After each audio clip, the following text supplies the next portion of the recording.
welcome to my presentation held at the Polymer Testing and Analysis Conference in September 2019 in Düsseldorf, Germany.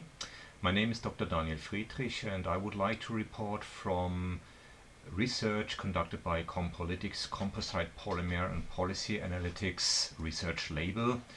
And the title is Comparison of Naturally and Artificially Weathered Wood Polymer Composites, an algorithm-based approach.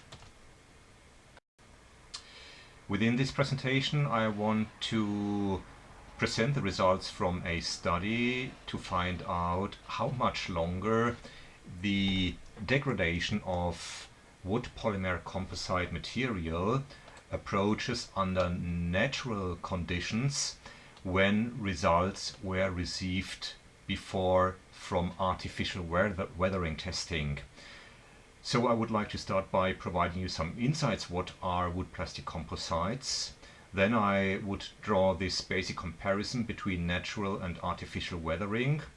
Then showing you how we computed the WPC aging mechanism by results from a literature review, and I would close my presentation with a summary. So wood plastic composite, they consist of a fossil-based thermoplastic matrix in which up to 80% by volume wood fibers are embedded. Then we need some additives for better bonding between both. And finally we receive by extrusion technology such profiles which are mostly used as decking profiles or claddings. These are the main applications by today. So as already said, the decking profiles either as hollow or as solid profiles. Mostly we have hollow profiles for cladding. Then there are also such fencing profiles, and by injection molding technology we could also produce such floor tiles from WPC compound. So when using this WPC as a kind of bio-based plastics material in outdoor application like decking or facade, then of course the material will suffer from these natural weathering conditions and will lose in strength. And this change in strength is either measured as a modulus of rupture decline and a decline in modulus of elasticity. When we conduct natural weathering trials, they are also described by the WPC norm, then the result obviously depends pretty much on the climate zone where this outdoor weathering trial was conducted, and will in the end consist of a mix of UV radiation for thaw cycling, wet and dry periods. So these are naturally unsteady changes of influences. In contrast to artificial weathering, which is also described by norms, we have such a weathering chamber where we have an artificial UV light dosage of mostly 60 watt. Then there's also water spraying, and these are constant conditions of weathering compared to natural weathering. The impact from weathering on WPC compound is already well investigated. We know that there is polymer crystallinity and chain scission and delignification coming from mostly from UV radiation. The wet and dry cycling is leading to fiber swelling, fiber detachment and degradation of interfacial bonding, as can be seen here from a 1-year outdoor weathering trial. And then we also have degradations coming from frost thaw cycling, leading to embrittlement of the polymer matrix, surface erosion and reduction of profiles cross-section, pretty much influencing the modulus of elasticity. So the research question which arose was when having conducted an artificial weathering test and measured a decline of mechanical strength, how many years would the result correspond to natural weathering? And this research question was investigated by Compolytics research, and we also wanted to know what influence does the fiber content have on the result, and which mathematical formula can be used to illustrate the loss in mechanical strength under natural weathering based on data received before from artificial weathering. The study approach was that we were conducting a broad literature review where we collected results reported from artificial and natural weathering on diverse compound formulations of WPC. Then we were clustering the data. Then we did interpolation and extrapolation calculations to find out, when having received data from natural weathering, then we were trying to find out how the exposure duration would be to receive the result received or contained by artificial weathering, and vice versa. When having results from artificial weathering, we extrapolated this until we have a time period which is leading to the result under a natural conditioning as reported by the literature. The results, they were already published in the Journal of Building Engineering, and this is the reference where everybody can find the paper. So this is the outcome. These are all the literature references containing information about artificial weathering trials depending on the wood content of these WPCs, and well reported are the durations under these artificial weathering chambers and the loss in MOR.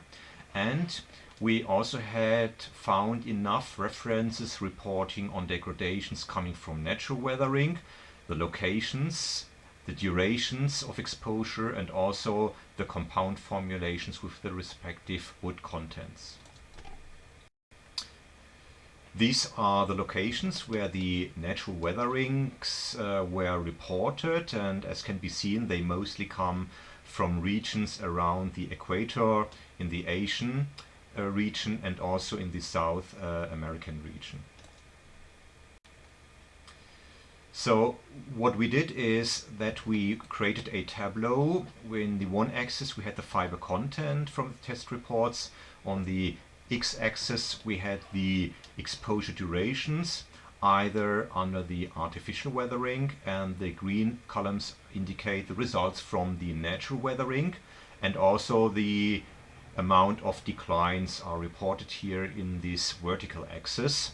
And now we extrapolated all the results from the artificial weatherings until we received results similar to natural weathering, and then we collected the information about the corresponding time frames, and we did it vice versa with the results from the natural weathering, taking then the formulas from the artificial weathering, and then we did the opposite, which is an interpolation, until we received for a particular time frame the similar result as reported from the natural weathering.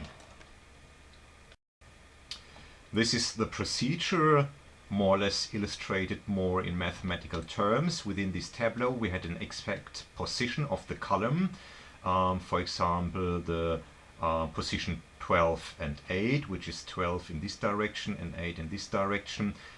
It's leading to a particular column, and then we shifted the column by intern extrapolating until we received a similar result under the opposite trial, so natural weathering as opposite to the artificial weathering and vice versa. And then from the result we could calculate an acceleration or a deceleration factor, showing how many years of natural conditions a result from artificial conditions would correspond with. And these are these results received either for the acceleration factors, leading to an acceleration factor of 8.1, meaning that a result received from the artificial weathering times 8.1 of the corresponding duration is leading to the duration which is valid for a situation under natural weathering, and this is the deceleration factor doing the same but into the other direction. So results from the natural weathering should be divided, the time frame should be divided by factor 7.7, and then leading to the time which is to be taken into account for a artificial weathering chamber trial. So then we were able to set up an equation describing how many percent in MOR decline we receive for a particular fiber share and for a time frame under natural conditions. So practically, when putting such a WPC compound with, let's say, 50% fiber share under natural weathering conditions, here more or less around the equatorial regions, then we get, after, let's say, 5 years, a decline of MOR as calculated from this equation here. So the lessons learned are: natural weathering degrades WPC strength, mostly due to UV light, humidity and froth-thaw cycling. The loss in MOR is a function of exposure time and fiber content. The degradation can be assumed as linear progressing, at least within the first 5 years. The strength degrees can be elaborated by artificial weathering and then multiplying the time frame with the factor 7.35, which is the average factor we receive from acceleration and deceleration. Then we get the corresponding time frame under natural conditions. The limitations of this research is that the findings belong more or less to climates in the equatorial regions, as already said. And for Central European conditions, we at least could assume that the factor is slightly higher because the weathering impacts are not so crucial as around the equatorial axis. This is an overview about all the references used in this study and presentation here.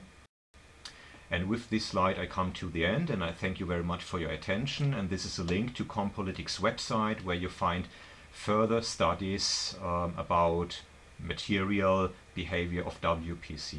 Thank you very much.